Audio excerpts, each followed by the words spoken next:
Des crânes qui ne sont pas humains, des pyramides impossibles à reproduire avec notre technologie d'aujourd'hui, des cartes montrant l'Antarctique sans glace. Et si les anciennes civilisations connaissaient des choses qu'on n'ose même pas imaginer? Vous allez voir, il existait tellement de civilisations qui connaissaient bien des mystères qu'il est impossible de se dire qu'elles n'ont pas eu d'aide extérieure bien supérieure. On va monter crescendo dans le mystère qui entoure les civilisations disparues de notre temps, alors reste bien jusqu'à la fin de cette vidéo. Les pyramides d'Égypte, bien plus que des tombes, tout le monde connaît les pyramides de Gizeh.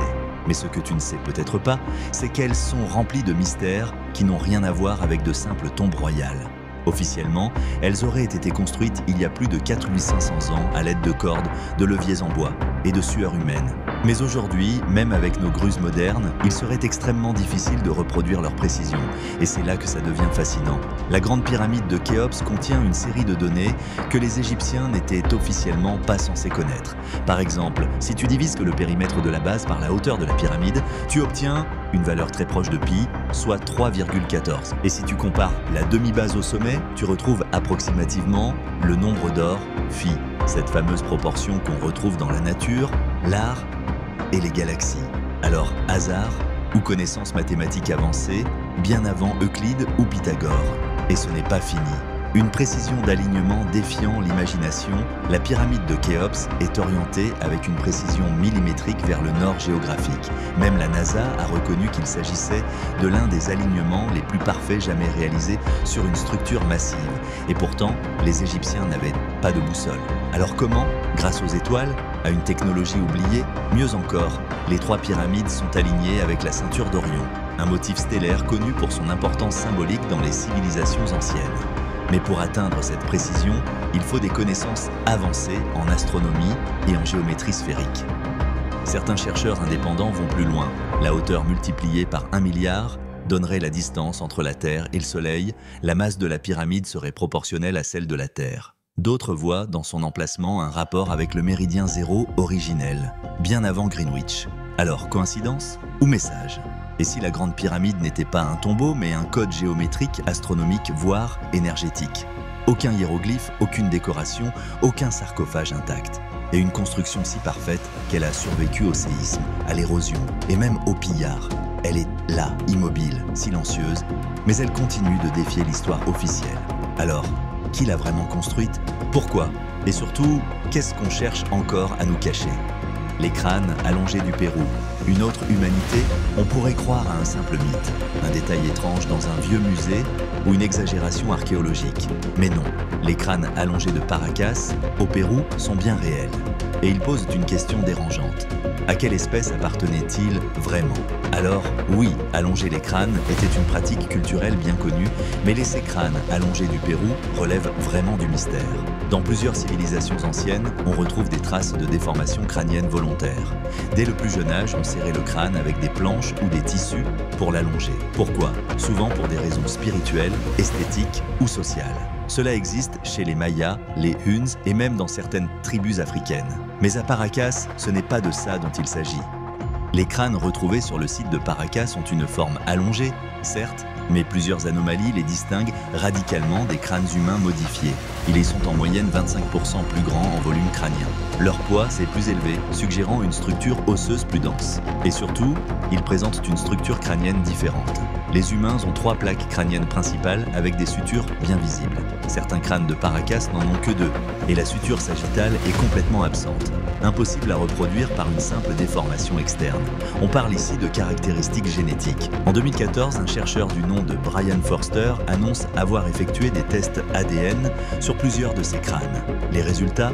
Des séquences génétiques non humaines, ou du moins non identifiées dans la base de données actuelle. Certains segments semblent appartenir à une lignée inconnue avec des variations jamais observées chez Homo sapiens, ni chez les Néandertaliens. Alors, mutation locale, espèce disparue ou autre chose? Les partisans de l'ancienne astronaute théorie vont plus loin. Ils suggèrent que ces crânes pourraient être les restes de visiteurs non humains venus enseigner aux civilisations andines, et que la déformation crânienne pratiquée ensuite par les peuples locaux était une tentative d'imitation, un hommage à ceux qu'ils considéraient comme des dieux. Évidemment, aucune preuve formelle ne confirme cette hypothèse, mais elle continue d'alimenter l'un des plus grands débats archéologiques non résolus du XXIe siècle. Et toi, tu en penses quoi? Accident génétique? Espèce inconnue ou trace d'un passé totalement réécrit? Quoi qu'il en soit, les crânes de Paracas remettent en question l'histoire officielle de l'humanité. Et peut-être qu'ils sont la clé d'un chapitre de notre origine qu'on n'a pas encore osé ouvrir. Pumapunku, la technologie d'un autre temps. À première vue, ce ne sont que des ruines, des blocs de pierre dispersés en altitude au milieu de la Bolivie. Mais pour ceux qui s'y attardent, Pumapunku devient l'un des sites archéologiques les plus déroutants de la planète. Une construction attribuée au Tiwanaku, mais trop avancée, les archéologues traditionnels pensent que le site a été construit il y a environ 1500 ans par la civilisation Tiwanaku. Mais plusieurs éléments ne collent pas. Les blocs de pierre sont énormes, certains pèsent plus de 130 tonnes. Ils ont été extraits à plus de 10 km de là, puis transportés jusqu'à 3800 mètres d'altitude et surtout, ils sont coupés et assemblés avec une précision qui défie la logique. À Pumapunku, les pierres ne sont pas simplement empilées. Elles sont emboîtées comme un puzzle 3D, avec des encoches, des découpes en H parfait, des rainures nettes et des angles droits impeccables, souvent impossibles à obtenir même aujourd'hui à la main ou dans notre industrie de pointe. Regarde bien ces blocs. Ils ont des trous cylindriques symétriques, des canaux internes, comme s'ils avaient été usinés à la fraiseuse ou à la perceuse. Mais à l'époque, aucun outil métallique connu n'était censé exister sur cette zone du globe. Pas de fer, pas de cuivre adapté, aucune trace de technologie permettant une telle découpe. Alors, comment ont-ils fait ? Certains ingénieurs modernes affirment que ces pierres ont été travaillées avec une technique qu'on ne comprend pas encore. Autre détail fascinant, la roche utilisée est un mélange d'andésite et de granit, des matériaux extrêmement durs, parfois plus que l'acier. Et pourtant, les finitions sont ultra nettes, comme poli. Même avec des outils modernes, il serait très difficile de reproduire ce résultat sur place. Alors imaginez ça il y a plus de 1000 ans, sans machine, sans électricité. Avoir un degré de précision comme ça en taillant avec un caillou est hautement improbable. Et si Pumapunku était bien plus ancien? Certains chercheurs alternatifs avancent que Pumapunku pourrait être bien plus vieux que ce qu'on croit. Peut-être même antérieur à la dernière ère glaciaire, il y a 12 000 ans. Pourquoi? Parce que les fondations profondes du site présentent des signes d'érosion qui correspondraient à un climat très humide, alors que la région est aujourd'hui aride depuis plusieurs millénaires. Cela signifierait que Pumapunku a été construit avant le déluge, avant la fin de la dernière glaciation, et donc par une civilisation que l'histoire officielle n'a pas encore identifiée. Face à tant d'anomalies, les théories dites classiques peinent à convaincre. Certains parlent d'une civilisation avancée oubliée, d'autres évoquent une forme d'aide technologique extérieure. Quoi qu'il en soit, Pumapunku ne devrait pas exister tel qu'on le voit aujourd'hui. Et pourtant, il est là, comme un vestige silencieux d'un savoir perdu. Et si Pumapunku était la preuve qu'une autre humanité, ou autre chose, a existé bien avant nous, avec des compétences qu'on commence à peine à redécouvrir. Like la vidéo si tu aimes ce genre de mystère. Les cartes impossibles de l'Antiquité. Nous sommes en 1513. Un amiral ottoman du nom de Piriris dessine une carte du monde. Elle est basée, selon lui, sur des documents plus anciens, dont certains auraient été copiés à partir de cartes vieilles de plusieurs milliers d'années. Mais voilà ce qui la rend totalement folle. Sur cette carte, on voit l'Antarctique.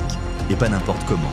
L'Antarctique sans glace. Le continent y apparaît sans calotte glaciaire, avec des détails topographiques précis. Montagnes, rivières, lignes côtières. Autrement dit, la forme réelle du sol de l'Antarctique. Problème, ce continent est recouvert de plusieurs kilomètres de glace, depuis au moins 6000 ans, voire plus. Ce n'est que dans les années 1950, grâce à des sondages sismiques et radars, que les scientifiques modernes ont pu cartographier ce qui se cache sous la glace. Et pourtant, Piriris l'avait déjà dessiné en 1513. Donc, qui l'a vu avant lui? Piriris explique dans ses annotations avoir utilisé une vingtaine de cartes anciennes, venues de civilisations passées. Certaines seraient issues de l'époque d'Alexandre le Grand, d'autres d'encore plus loin dans le temps. Il parle même de documents antédiluviens, c'est-à-dire d'avant le déluge décrit dans de nombreuses Maos traditions. Et ce n'est pas un cas isolé, d'autres cartes comme celle d'Orontius Finaeus, 1131, ou de Bouache, 1637, montrent elles aussi des côtes antarctiques dénuées de glace, avec une précision inexplicable pour l'époque. Comment expliquer cela ? Certains chercheurs avancent l'idée que ces cartes seraient les copies dégradées d'originaux beaucoup plus anciens, réalisés par une civilisation technologiquement avancée, peut-être même dotée de moyens d'observation aérienne ou maritime extrêmement sophistiqués. Impossible à prouver, mais difficile à ignorer. Ce que ces cartes suggèrent, c'est qu'il aurait existé, avant notre histoire connue, une humanité capable de cartographier la planète entière, y compris les zones les plus inaccessibles. Et qu'au fil du temps, les survivants de cette époque auraient transmis ces connaissances par fragments, jusqu'à ce qu'elles finissent dans les mains de Piri Reis. Que penses-tu de ces cartes antiques? Like la vidéo et commente en bas.